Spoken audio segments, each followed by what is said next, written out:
Hi everyone, I'm Dingrou. My project investigates the issue of emotional abuse in Chinese families, a problem often hidden beneath the surface of love. In many households, suppressive parenting, where parents criticize, control, or emotionally neglect their children, is seen as care rather than harm. Yet studies show nearly 20% of children experience emotional abuse in China. So this made me question, is this harsh love a form of protection or an invisible wound that lasts for life? Emotional abuse is often recognized in Chinese families because it's not always intentional. Parents may transmit negativity and pressure through everyday criticism or control, without realizing they are damaging their child's self-worth. Unlike physical abuse, emotional abuse is subtle. Words, tone, and atmosphere can all hurt.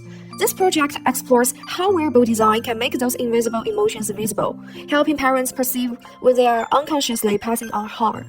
In Chinese families, emotional abuse often appears unconsciously through neglect, criticism, and excessive control. Parents may impose unrealistic expectations, ignore children's emotions, or use them to meet their own needs. This behavior silently damages children's confidence and emotional development. Public awareness in China remains low, and emotional abuse has an intergenerational cycle. Children who grow up under authoritarian parenting often repeat these patterns with their own kids. And this increases the risk of the children developing mental disorders, such as depression, anxiety, and suicidal tendencies. So, this design seeks to break that cycle by creating emotional feedback between parents and children. Such early wounds persist into adulthood, leading to low self-esteem, anxiety, and even depression. Many repeat the same harmful patterns, struggling to form healthy relationships, continuing an intergenerational cycle of emotional trauma.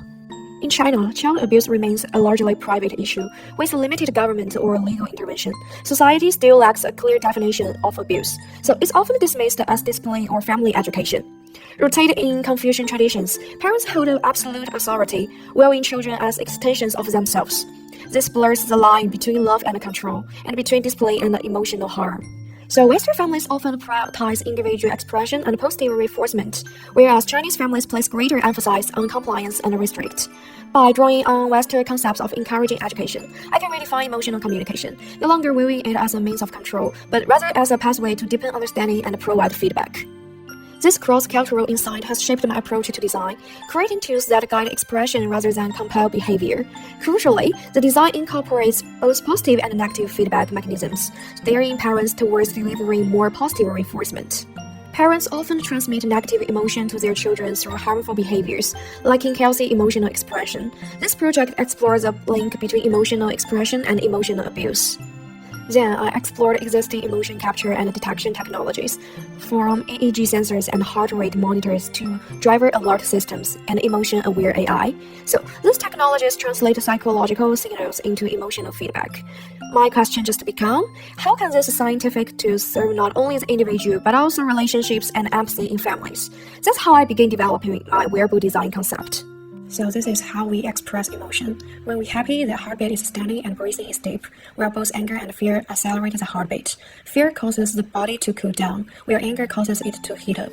So my critical thinking about that is, at the intersection of science and the humanities, how can we utilize diverse methods, such as neural mechanisms and wearable devices, to achieve the synchronous growth and healing of individuals and families?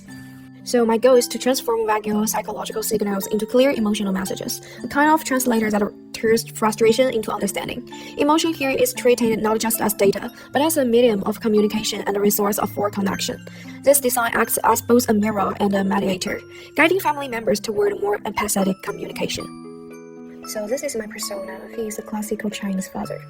The first president, Pulse Swarm, amplifies the user's pulse sounds to create empathy through shared heartbeats. While it powerfully conveys emotional connection, it lacks guidance, focusing only on perception and transmission. So this inspired me to explore how shared biological signals could foster not only resonance but also actionable emotional guidance for parents sensing a child's distress. The second one is Emo Digest, visualizes emotional entropy to promote self-reflection and behavioral balance. Its system's approach views emotions as an ecosystem to be managed over time. However, its emphasis on constant monitoring risks increasing anxiety and neglects the relation nature of emotion. So my design therefore seeks a balance, combining emotional management with empathy and acceptance, guiding users to address the needs behind emotions rather than treating emotions themselves as problems. This is my mood board about wines and swords. So in first sketch, the AB wearable system consists of two connected devices. The child's unit monitors heart rate and transmits emotional data to the parent's unit. The parent's thermochromic sun-shaped sensor changes the temperature to reflect the child's mood, while the shell tightens or loosens to mirror emotional tension or relief. Inspired by the symbolism of the sun and source, the design contrasts warmth and positivity with emotional pressure and distress.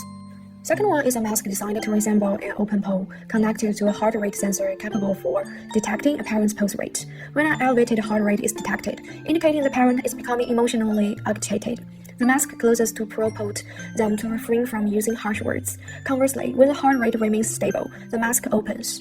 But my critical thinking is relying solely on parental heart rate is overly simplistic, as it fails to define the parent's emotional state and overlooks the child's feeling, so the most crucial factor requiring appropriate feedback. Final one, this is a compressible skirt featuring botanic texture, connected to a heart rate sensor that monitors parental heart rates.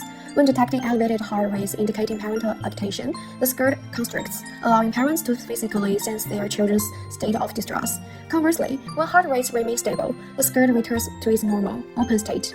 But this approach overlooks the child's emotional state, leaving uncertainty about whether they genuinely feel constrained or controlled.